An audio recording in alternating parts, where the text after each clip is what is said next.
মনে মনে আল্লাহকে বলো, আল্লাহ আমার গুনার খবর আমার মা বাবা ভাই বোন কেউ জানে না, আপনি জানেন। আজ আমি তওবার নিয়ত করে ফেললাম, মরিয়া গেলে যাব, মরণ দিবেন আমার আল্লাহ, হায়াতের মালিক আমার আল্লাহ, সম্মান দেওয়ার মালিক আল্লাহ, রিজিক দেওয়ার মালিকও আল্লাহ। ও আল্লাহ, আমি তওবার নিয়ত করে ফেললাম, কিন্তু শয়তানের ধোঁকায় আগাইতে পারবো না, আপনি দয়া করে তৌফিক দান করেন। আর নামাজ ছাড়বো না, বেপরদায় চলবো না, মা বাবাকে কষ্ট দিব না, নবীর সুন্নতের বিরুদ্ধাচরণ করব না, ওলামায়ে কেরামের পরামর্শ নিয়ে নেক আমল করব, কোরআন পড়ব, আর দাড়ির মধ্যে অস্ত্র লাগাইয়া নবীরে কষ্ট দিব না। আল্লাহ তোমার বিরুদ্ধে যাব না। ও আল্লাহ, আমি নিয়ত করে ফেললাম খাঁটিভাবে, তুমি তৌফিক দাও, না হয় আগাইতে পারবো না। তওবার নিয়ত যদি থাকে খাঁটিভাবে, আমার আল্লাহ দরজা খুলে দিবেন। আজকে তুমি যতই ভাব নিয়ে চলো না কেন, কোনো ভাব আজরাইল আসলে চলবে না রে বাবা। আমি আজকে বক্তা বক্তা ভাব দেখাই, মরণ যেদিন হবে তোমাকেও যেমন 3টা সাদা কাফন দিবে, আমারও 3টা সাদা কাফন দিবে। আমার সম্মানে একটা কাফন কেউ বাড়াইয়াও দিবে না, তোমাকে একটা কাফন কেউ কমাইয়াও দিবে না। কোটিপতির জন্য কবরটা যেমন, গরিব রিকশার ড্রাইভারের জন্য কবরটাও তেমন। ওই কাফন দিয়ে কবরে রাখার পরে কোটিপতিরে যেই প্রশ্ন করবে, রিকশার ড্রাইভার কেউ সেই প্রশ্ন করবে 3টা, রবের পরিচয় দাও, ধর্মের পরিচয় দাও, রাহমাতুল্লিল আলামিনের পরিচয় দাও। আবু বকরের মতো বান্দা যদি জাহান্নামের ভয়ে কান্না করেন, তো তোমার আমার কি পরিমাণ কান্না দরকার।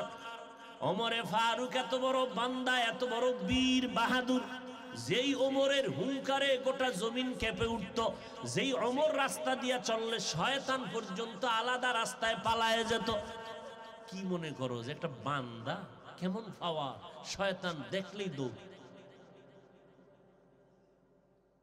সেই ওমর পর্যন্ত রমজানের ঈদের দিন কান্না করতেছেন। আবু হুরায়রা সাহাবী জিজ্ঞাসা করলেন, কাঁদেন কেন? বলে, রমজান চলে গেল, রোজা রাখলাম, তারাবি পড়লাম, কবুল হলো কিনা পেরেশানি, জাহান্নাম থেকে মুক্তি পাইলাম কিনা পেরেশান হয়ে গেলাম। তারা যদি কানতে পারেন, তোমার আমার গুনার কারণে কি পরিমাণ কান্না দরকার। আল্লাহর কাছে কান্না করো, গুনার কারণে দিলটা পাথর, চোখে পানি আসে না, তওবা করো। জীবন গেল আর নামাজ ছাড়বা না, বেপরদায় চলবা না, দাড়ি কাটবা না, মা বাবারে কষ্ট দিবা না, ওলামায়ে কেরামের বিরোধিতা করবা না। মনে মনে যদি খাঁটিভাবে আমার আল্লাহকে বলতে পারো তওবার জন্য, আল্লাহ তোমার দরজা খুলে দিবেন, তওবার নসিব আল্লাহ করে তোমাকে পবিত্র বানায় দিবেন। মনেরে মাঝে মাঝে বুঝাইও রে মন, আমার মতো যুবক স্কুল কলেজে ভরিয়া যদি নামাজ পড়ে, ড্রাইভারি করে, নামাজ পড়ে, আমি কেন পারি না? শয়তান আমাকে গ্রাস করে ফেললো, মা বাবার বরদোয়া বুঝি আমার কপালে লাগছে, না জানি মা বাবা কখন আমার কথায় কষ্ট পাইয়া বরদোয়া দিল নাকি। দৌড়াইয়া মায়ের কাছে যাও, মাকে গিয়া বলিস, রে যুবক, ও মা, তুমি যদি মাথায় হাত দিয়া দোয়া করো, আল্লাহ আমারে কবুল করে নিবেন। ও মা, আজকে মোনাজাতে অনেক যুবকেরা কাঁদলো, অথচ আমার চোখে এক ফোঁটা পানিও আসলো না। মনে হয় আল্লাহ গুনার কারণে বেজার হয়ে গেল। মা যদি মাথায় হাত দিয়া দোয়া করে দেয়, হেদায়েতের দরজা খুলিয়া যাবে। ইমামুল আউয়ালিন আল আখিরিন, বহরে সদকা রহমাতাল লিল আলামিন, সাইয়্যিদুল কাউনাইন খাতমুল মুরসালিন, আখিরা মদবুদ ফখরুল আউয়ালিন, শুদ ওজুদাস রহমাতাল লিল আলামিন, মসজিদে উশুদ হামারোয়ে জমিন। ও গো নবীর উম্মতেরা,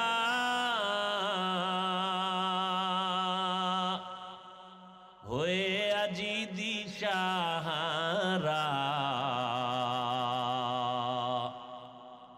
কোরআন হাদিসের চলো যখন যাহা চায় মনে, নবী বিনে কে তরবে পুলসিরাত মিজানে, নবী বিনে কে তরবে পুলসিরাত মিজানে। এরে নবীর আশিক উম্মতের দল, আমার নবী জগৎ সমূহের জন্য রহমত। মক্কা নগরীতে আসলেন, নবীর আদর্শ পেয়ে মক্কার খারাপ মানুষগুলো দামি মানুষ হয়ে গেল। আজও পর্যন্ত যাদের স্মরণ করি আমরা পরতে পরতে, এরে নবীর আশেকের দল।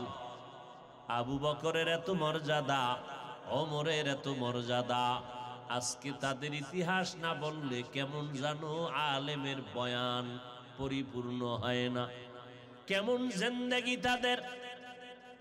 জান্নাতের টিকেট পেয়েছেন 10 জন সাহাবা। কয়জন? এর মধ্যে প্রথম কে? আবু বকর সিদ্দিক রাদিয়াল্লাহু তাআলা আনহু। আপনারা জান্নাতের টিকিট পাইছেন নি? না, যেই ভাবসাব দেখেন তো পাওয়ার কথা। যেই ভাব আপনার ভিতরে, সালাম দেন না, দিলেও নেন না। ইমাম সাহেবের সালাম দেন না, তাকায়া থাকেন ইমাম আমারে দিবে, আমার পাওয়ার কম নি। কি পাওয়ার? আমি না ঘুমের ভিতরে জান্নাতের টিকিট পাই লাইছে, আমার পীর বাবায় দিয়ে লাইছে।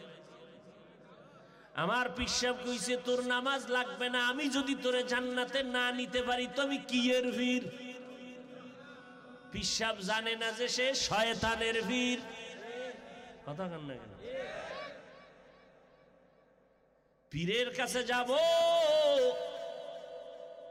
পীরের মাধ্যমে আমার কলবের ইসলাহ করব, নবীর সুন্নত শুনে শুনে দেখে দেখে আমল করব।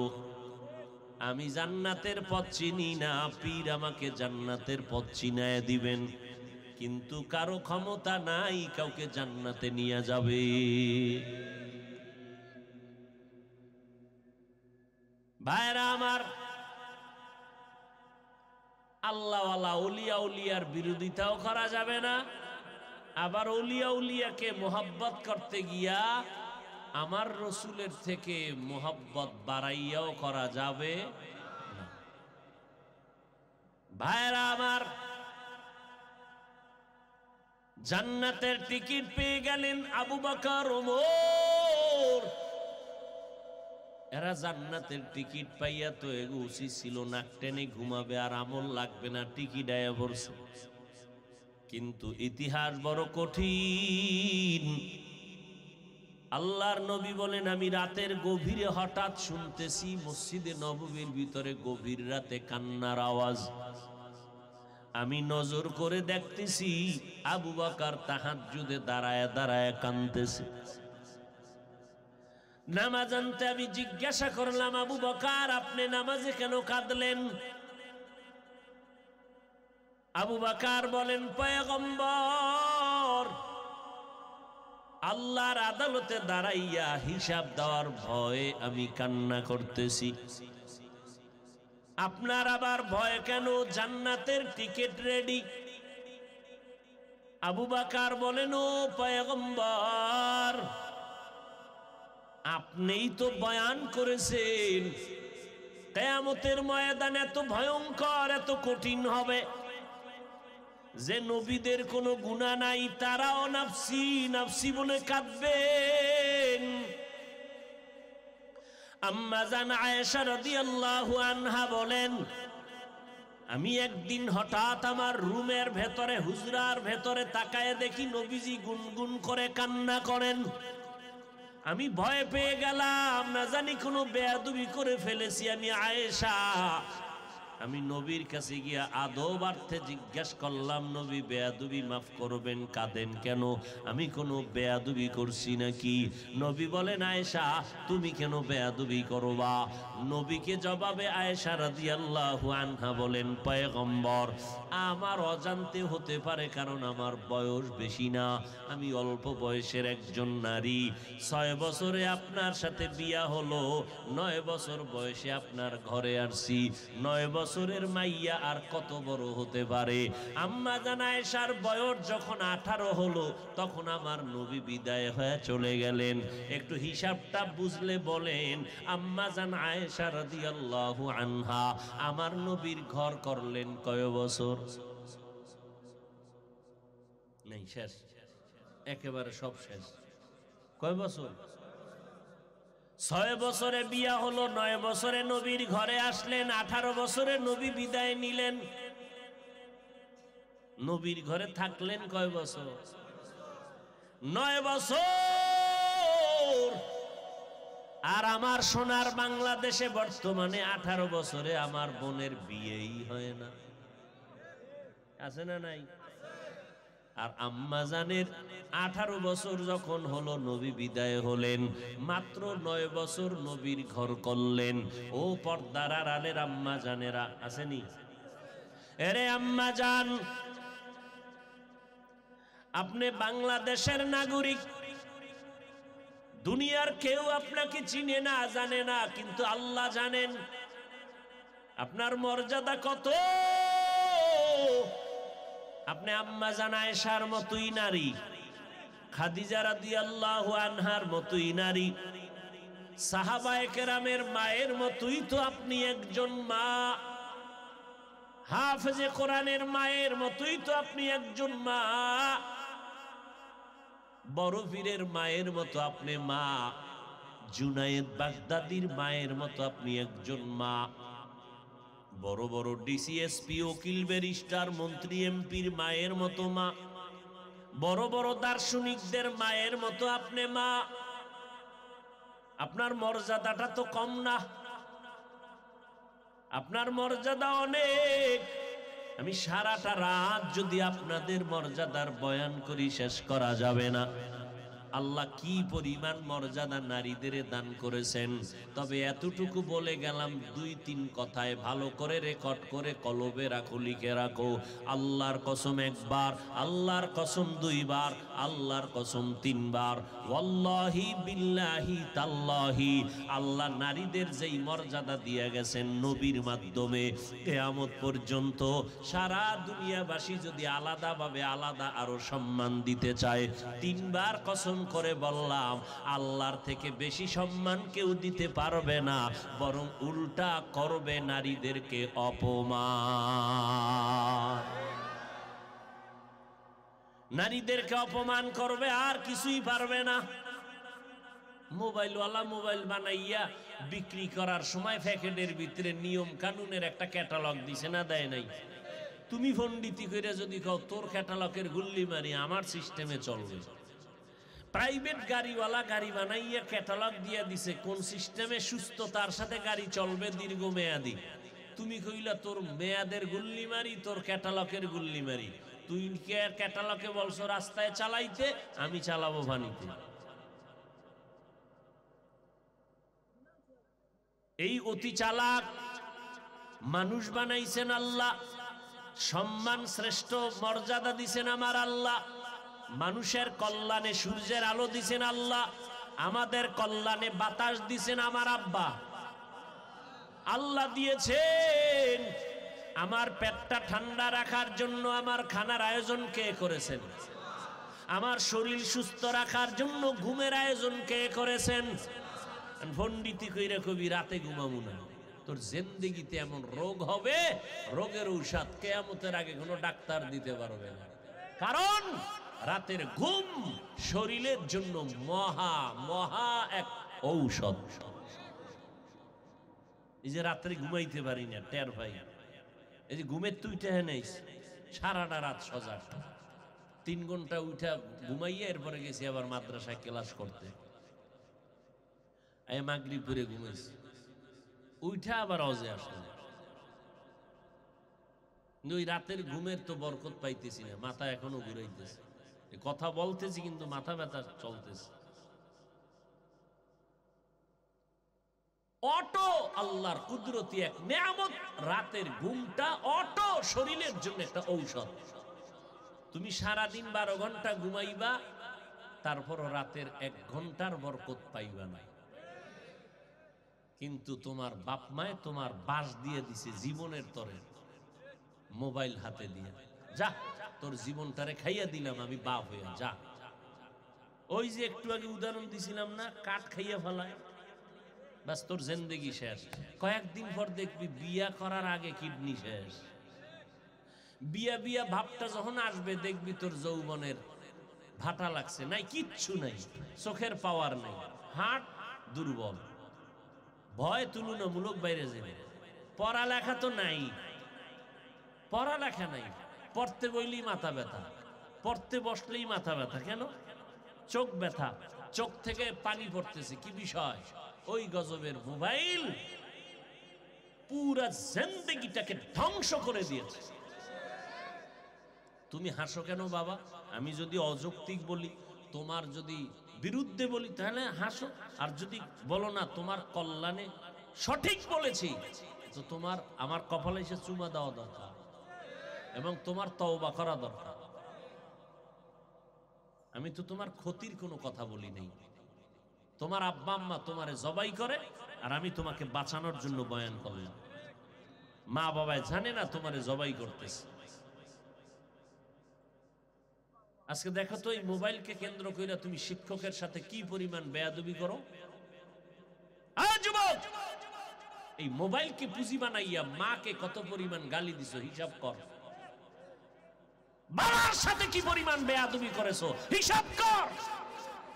মা বাবার টাকা কি পরিমাণ চুরি করছে এই মোবাইলের কারণে, কেউরে বলার দরকার নেই। তোর অন্তরকে প্রশ্ন কর।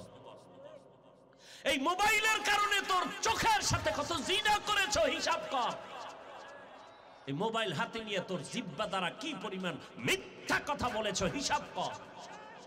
এই মোবাইলের কারণে কি পরিমাণ অপকর্ম করেছো, হিসাব মিলা। অকালে মরণ কয় না, অকাল তোর অকাল মরণ হবে, অকাল মরণ।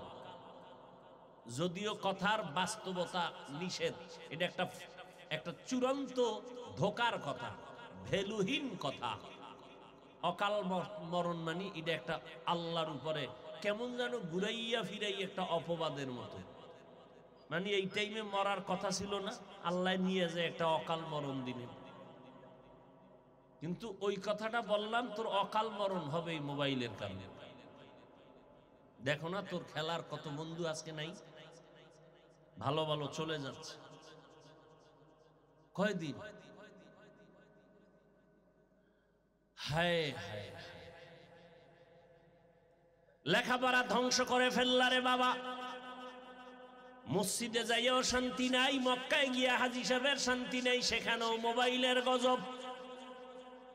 মসজিদে ইমাম সাহেবের তেলাওয়াত এত সুন্দর, এক পাগলার মোবাইল এমন একটা গানের আওয়াজ বাইজে উঠছে, পুরো মসজিদের মোহাব্বতের ঘরের মধ্যে আগুন লাগায় দিছে। কি এর নামাজ সব শেষ, নামাজের ভিতরে বই পারে না যে ধৈর্যলাম পরে আবার নামাজ পড়ুন। কি মোবাইল, নরমাল টরমাল নাই, সব দামি ক্যামেরা, মোবাইল। মসজিদে গিয়া ছবি ছবি, এই ছবির গজব। ছবি আর ছবি তুলতেই হবে, এতে যদি জাহান্নামে যাই যা। আর খাও গরুর মতো, হাঁটো আর চাটো, হাঁটো আর চাটো, হাঁটো আর চাটো। গরুর লগে ভালো লাগছে, গরু আডে আর খায়, আমিও আডি আর খাই। আর খায় কি? হালাল না, সব হারাম। বিড়ি তো আছেই, এর উপরে কি আছে ওর আব্বা জানে আর ও জানে। সর্বনিম্ন হইল বিড়ি। আর আমরা এখনো হুজুরদের সামনে, আমাকে শিক্ষকের সামনে গড়িয়াতে দেই না। ওয়াজের শুধু টাইম দেখা লাগে, এই জন্য হাতে দিয়ে উঠি, তাও ডান হাতে দেই, বাম হাতে ভুলেও গড়ি দেই না। ছোটবেলার থেকে আমার ওস্তাদ বলছে, বাম হাতে জীবনে গড়ে দিবি না।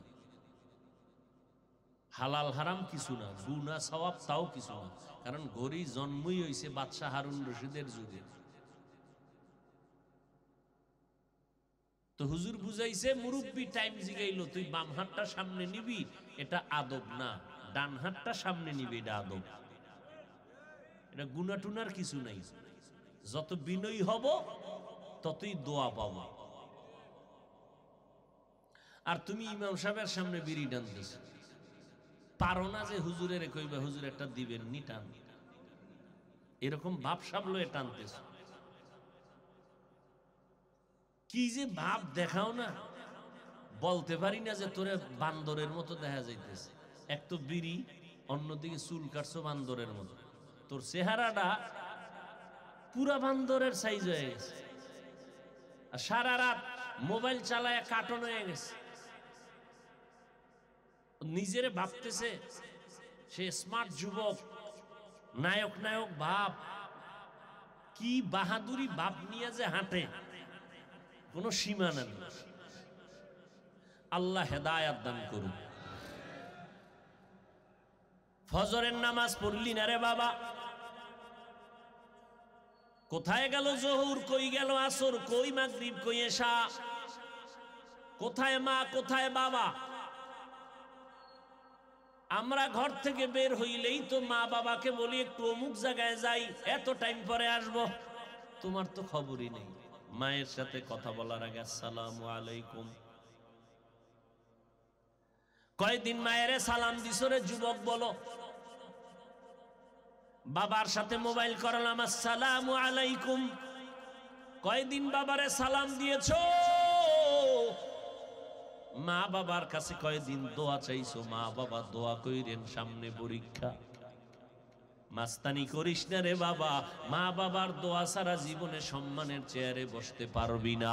মা বাবার চোখের পানি আর দোয়া ছাড়া পরীক্ষায় ভালো নাম্বার পাবি না। মা বাবার দোয়া ছাড়া কিন্তু কামিয়াব হতে পারবা না রে যুবক। ওই মা বাবার ঋণ আদায় করার শক্তি কারো নাই রে যুবক। তোমার মা তোমার বাবা কি পরিমাণ কষ্ট করছে তোমারে আমারে নিয়ে, তোমার কোনো খবরই নেই। এখনো কষ্ট করে, এই যে বুড়া বাম হয়ে গেছে, বয়স কত? কয় 25। বাসায় গিয়া শার্ট প্যান্ট খুলে থুয়েছে। মায় আছে না কুলি, কাজের নারী, আম্মাজান ধুয়ে দিবে আমার গেঞ্জি। এরম যুবক আছে না নাই? আমি মিথ্যা বললে বল, আমি কানে ধরে এখানে উঠমার বসুন। এ নাই, কত বড় বেয়াদব!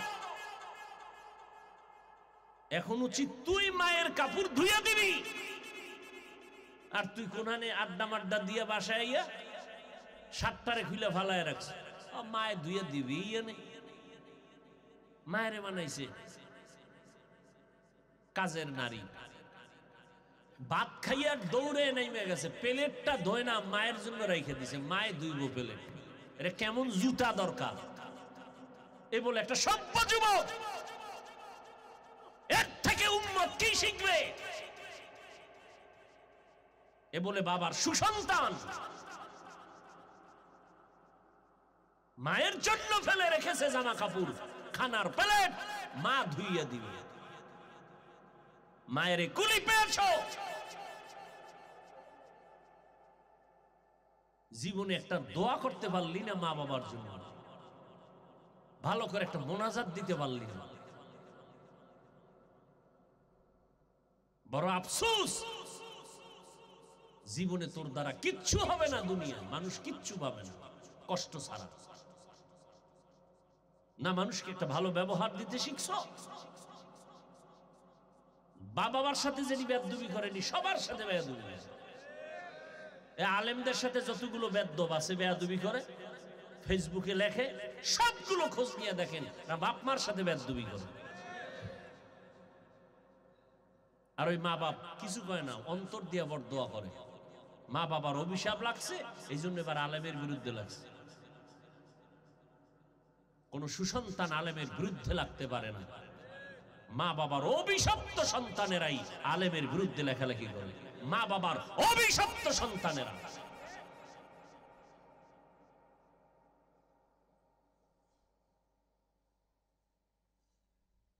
হ্যাঁ, মা কেমন কষ্ট পাইয়া বলে, তুই যা, আল্লাহ যেন তোরে গাড়ির তলে পড়াইয়া মারায়, আর যেন তোর মুখ না দেখায়। কি পরিমাণ কষ্ট পাইলে মা এই কথা বলতে হয়। ও যুবক, দুই জিনিস ধরে রাখো, কোরআন আর সুন্নাত। এতক্ষণ আলোচনার নির্যাস 2 মিনিটে বলে যাচ্ছি, ভালো করে শুনে রাখো রে যুবক। তোমাকে আমি একবারও বলি নাই তুমি হুজুরদের কাছে গিয়ে বড় টুপিওয়ালা পাগড়িওয়ালা হও, স্কুল বন্ধ করে দাও, একবারও না। ফিনিশিং দিচ্ছি, ভালো করে শুনো।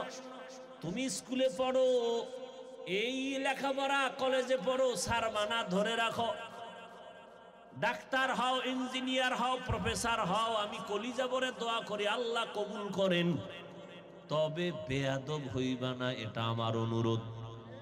তোমার ব্যবহারে যেন কোনো আলেম কষ্ট না পায়, তোমার ব্যবহারে যেন মা বাপ কষ্ট না পায়, তোমার আচরণে যেন এলাকার কোনো মুরব্বী কষ্ট না পায়, তোমার আচরণে যেন এলাকার তোমার আপন কোনো বন্ধু বান্ধব কষ্ট না পায়।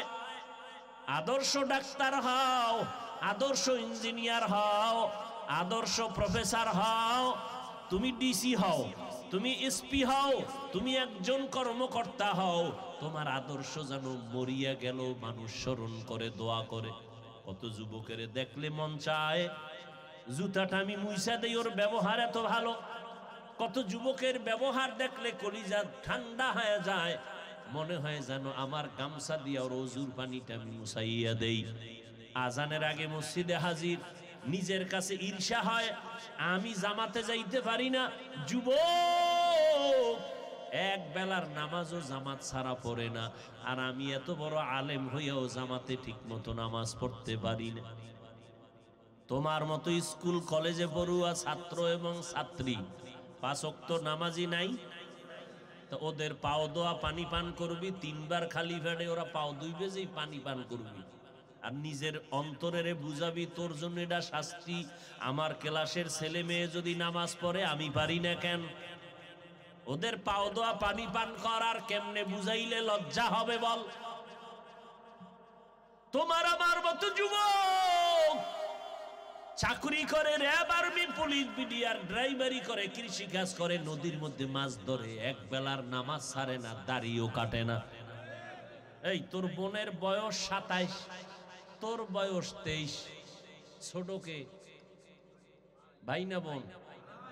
বোনের গালে 27 বছর বড় হইল, দাড়ি নাই।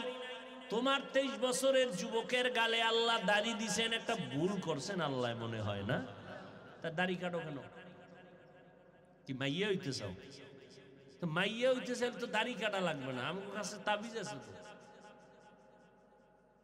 বল জাল্লা হুজুর আমরা মেয়ে হতে চাই, মাইয়া গো মতো চুল কাটো, আবার কানের মধ্যে অলংকার লাগায় আছে না কিছু, বাপটা মেয়েদের মতো। তুই এই বাপ ধরো কেন? বল আল্লাহ মেয়ে বানায় দেখ। আমরা হুজুরেরা দোয়া করি ভোর রাত্রে, ঘুমের তুইটা দেখবি মাইয়া হয়ে গেছে। আহা কি বয়ান করো! দাড়ি যারা কাটে, যারা ছাটে, ছোট রাখে, ক্লিন করে, দোনো দলের গুনাহ সমান, কবিরা গুনাহ। কেমন কবিরা গুনাহ? 24 ঘন্টার সেকেন্ডে সেকেন্ডে সেকেন্ডে সেকেন্ডে অল টাইম কবিরা গুনাহ লিখতে থাকে ফেরেশতারা, অনবরত লিখতে থাকে, ঘুমাইলো লেখা বন্ধ নাই।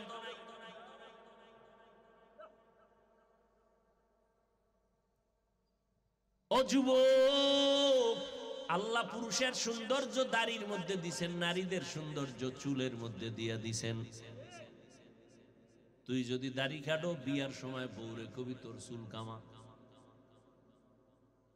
আবার যদি তোমার এমন বউ ভরে নানা কাটা ভরি, যদি কয় তুমি দাড়ি কাটতে হবে, তুমি বলবা তোমার চুল যতবার কাটবা আমি ততবার দাড়ি কাটবো। তাই সাইজ হয়ে যায়। আর ওই মাইয়ে বিয়ে করার দরকার কি? ওটা তো শান্তি নেই, তো অশান্তির আগুন জ্বল। আল্লাহ হেদায়াত দান করুন। অযুবক স্কুল কলেজে পড়ো, চাকরি করো, ব্যবসা করো, করো, চালায়া যাও, সময় মতো 5 বেলার নামাজটা পড়িও। মা বাবার খেদমতে ত্রুটি করবা না, ওলামায়ে কেরামের দোয়া নিতে কৃপণতা করবা না।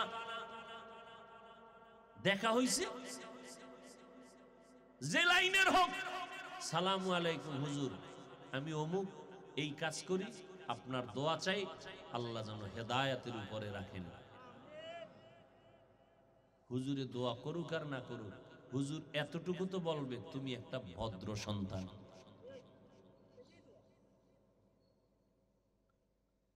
মুরব্বি দেখলে সালাম দিবা,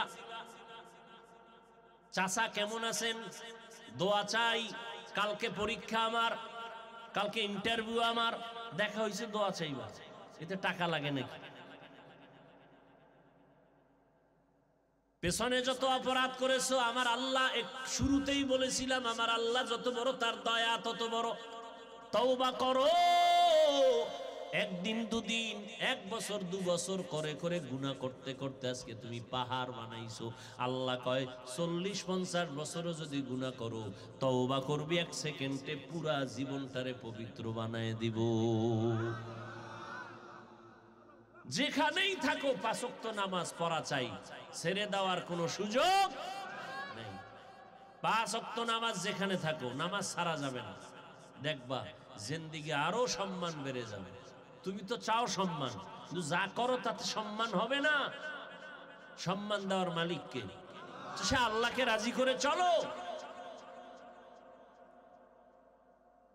মা বাবার দোয়া নিয়ে চলো, মনে মনে আল্লাহকে বলো, আল্লাহ আমার গুনার খবর আমার মা বাবা ভাই বোন কেউ জানে না, আপনি জানেন। আজ আমি তওবার নিয়ত করে ফেললাম, মরিয়া গেলে যাব, মরণ দিবেন আমার আল্লাহ, হায়াতের মালিক আমার আল্লাহ, সম্মান দেওয়ার মালিক আল্লাহ, রিজিক দেওয়ার মালিকও আল্লাহ। ও আল্লাহ, আমি তওবার নিয়ত করে ফেললাম, কিন্তু শয়তানের ধোঁকায় আগাইতে পারবো না, আপনি দয়া করে তৌফিক দান করেন। আর নামাজ ছাড়বো না, বেপরদায় চলবো না, মা বাবাকে কষ্ট দিব না, নবীর সুন্নতের বিরুদ্ধাচরণ করব না, ওলামায়ে কেরামের পরামর্শ নিয়ে নেক আমল করব, কোরআন পড়ব, আর দাড়ির মধ্যে অস্ত্র লাগাইয়া নবীরে কষ্ট দিব না। আল্লাহ তোমার বিরুদ্ধে যাব না।